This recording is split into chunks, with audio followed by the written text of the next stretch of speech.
À la fin des temps, quand la vérité se dévoile aux yeux de tous, les nations reprochent à l'Éternel de ne pas les avoir obligés à accepter la Torah comme il l'a fait avec les Yidden.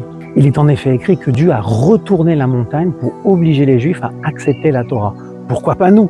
Demandent les nations. Rav Shlomo Fischer rapporte que les 7 lois noachides, ne pas tuer, ne pas voler, ne pas commettre d'adultère, ne pas blasphémer, etc., ont été données aux nations. C'est le Talmud Sanhedrin qui l'enseigne. Et les 7 lois noachides, clairement, c'est une partie de la Torah orale. Alors quand les nations reprochent à l'Éternel à la fin des temps de ne pas les avoir obligés d'accepter la Torah, il répond « Mais je vous ai donné oralement les 7 lois noachides, et qu'est-ce que vous en avez fait? Est-ce que vous les avez seulement appliquées?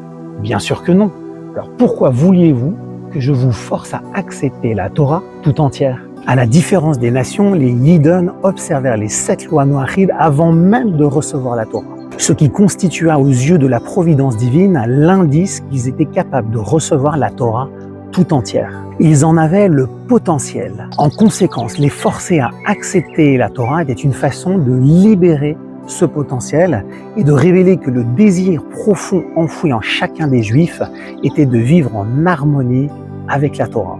Mais comme ce potentiel n'existait pas chez les autres nations, la providence divine n'avait aucune raison de les forcer à accepter la Torah.